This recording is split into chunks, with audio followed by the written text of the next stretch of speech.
A'a. Kina nan falo ashe. So na gama ni zan wuce. Sai na dawo ku? Abdul. Me faru? So nake ka sake ni yanzu nan. Saki kuma? Mene miki? Ka ji ni sarai cewa ne ka sake ni yanzu nan, idan ba haka ba wallahi sai na kashe ka. Kisa. Wannan wani irin shashanci ne. Me kike tashi da shi haka yau da safen nan? Kinga, ina so ki sani ba a wasa da kalmar saki. In wani abu ne miki, ki faɗa min masasanta. Ka tsaya neman sasanci kafin ka ankara sai dai ka ji ka a lahira. Ai, wannan maganar kisa. Abokina, Na'am. shawaran da zan baka. Kawai ka sake ta tunda har ta fara ambatan kisa.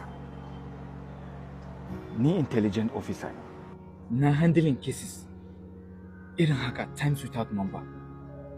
Ina gan dalilin da yasa hakan ke faruwa. Saboda suna ganin ba a ɗaukan mataki a kansu ne.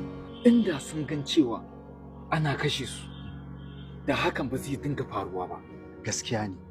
Na tabbatar matayen da suke kashe mazajensu inda sun tabbatar da cewa duk macen da ta kashe mijinta ita ma za a kashe ta, a ɗauko ƙwarin mataki a kanta, da haka ba zai rika faruwa ba.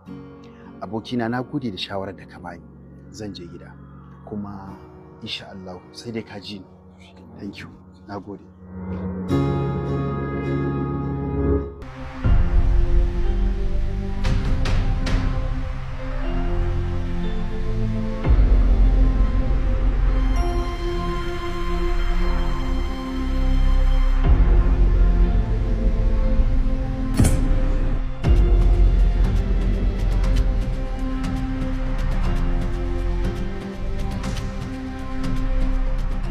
Saki nawa kike so? Saki uku. Ki je na sake ki saki uku. Hello?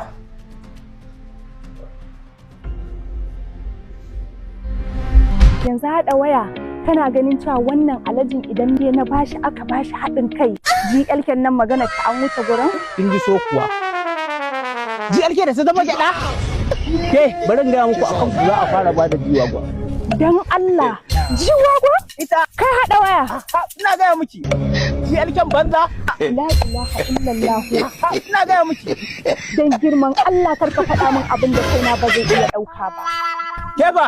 Ni haɗa waya babban guri na kai in samu mama na gidan da za ta zauna. Wanda ya fito da ni barikin kenan. A Abuja, mai tama ko kuma a'a? Ko ma a ina. A Lagos. Wannan ya tabbatar mana da cewa ƴan uwan babanku ba su da tausayi kenan. Ba su da imani, ba sa tausayin. To karki damu in dai gida ne a Lagos surin lere inda su da bido suke. A nan za a nemo muku gida apartment a baku. Karki damu da ke da mamanku. Ke ba? Kai haɗa waya. Ka san me kake faɗa kuwa?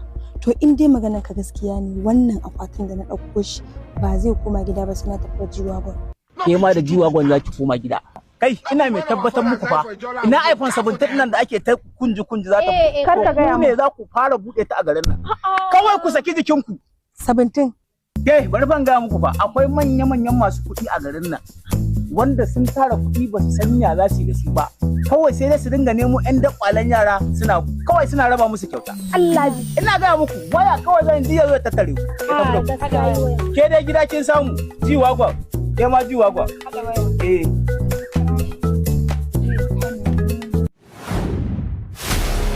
Kwantar da hankalinku ko ku dan ƙara shafa hoda ne. Ina za ku. Hello? Allah ya taimaki Alhaji. Wallahi ka gani nan nazo wani gadin na ga matarka na ganta da wani mutum yana ta musu alƙawari wai zai kai su wajen wani alhaji za a ba su jiwa gwa. Mata ne da yawa, saurayi wani mutumi gashi nan kawali ne yana cewa zai kai su Abuja. Alhaji gaskiya nake gaya maka. To shikenan bari in kira ka video call ka gani.